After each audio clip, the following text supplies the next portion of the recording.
el Esequibo como territorio nuestro que nos quitan los ingleses, como los argentinos las Malvinas y Guatemala a Belice, porque el derecho español en la corona era parte del territorio de España que heredamos con las independencias. Evidentemente, eso era parte de la corona española y bueno, y no hay ningún motivo para que pertenezca a otros países. Vamos, ahí tenemos lo de Honduras, Honduras británica, que eso fue un robo manifiesto que hizo Inglaterra con el apoyo de Estados Unidos, llevado por unos piratas además, que fueron los que entraron.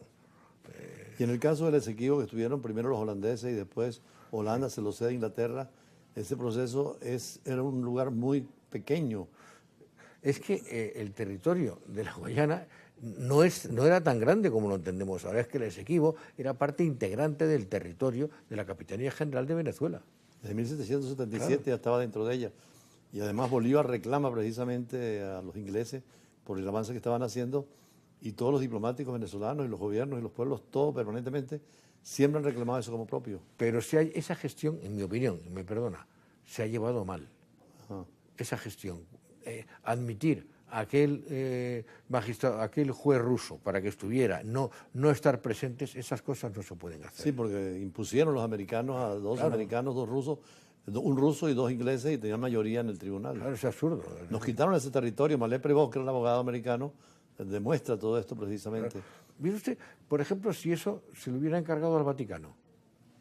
Es que fuimos al Vaticano en esa época con León XIII y pedimos la intervención de León XIII. No fue posible, pero siempre el Vaticano hubiera sido extraordinario para eso, como hizo Argentina y Chile, ¿no? Sí. Por el canal de Beagle. Muchas de estas del siglo XIX se encargaron, y no estaba mal pensado, al rey de España como individuo independiente o al Vaticano. Y entonces el rey de España, evidentemente, como España no tenía intereses concretos en nada, hubo acuerdos bastante buenos, y con el Vaticano también. Se ha convertido el Vaticano, inclusive en los últimos tiempos, a una especie de centro mundial de la diplomacia. Bueno, al lo margen fue siempre. Los mejores diplomáticos del mundo es la diplomacia vaticana. Sí, inclusive vimos a Putin conversando con Zelensky, y ahora están pidiendo el Medio Oriente llegar al Vaticano también. Esa autoridad del Papa, ¿por qué tan fuerte, siendo apenas 1 kilómetro cuadrado el Vaticano y menos de 1000 habitantes? Bueno, la iglesia es mucha iglesia. Mire, el otro día, es curioso, no tiene nada que ver con esto, pero es que vi una entrevista que le hicieron a Mujica. El presidente de Uruguay. El expresidente. Me parece una de las figuras más redondas y más político ideal, sí. Más importantes que de América Latina, más honesta y tal. Y entonces él dice, estaba con un periodista, el periodista era español me parece, y le dice, hablan sobre la iglesia, y él le dice, mire usted, yo soy ateo, pero el día que de América Latina desaparezca la religión católica y el idioma, esto se acabó. Es importante esa cultura y esa tradición que hemos tenido, y la unidad que reclama usted precisamente de la integración latinoamericana o hispanoamericana es fundamental. Iberoamérica no puede ser esa alternativa a la Asociación Iberoamericana de Estados. Pues debería ser, ¿no? Debería ser. Hemos avanzado poco en eso. Sí, muy poquito. Y en cuanto a la influencia de España, vimos que la Constitución española fue modelo para muchas constituciones de América Latina.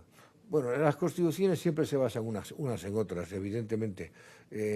Las constituciones, hoy día decir que tienes una constitución nueva, original, es imposible. Las constituciones originales, ¿cuáles fueron? Pues fue la norteamericana, fue la francesa del 91, fue Cádiz, pero hoy día tener una constitución original es imposible porque unas se basan en otras. Se podría decir que muchas de ellas eran liberales, pero cuando llegan los rusos, el comunismo y en México la Constitución de Querétaro, van más hacia lo social. Bueno, los rusos y los de Querétaro no tienen mucho que ver.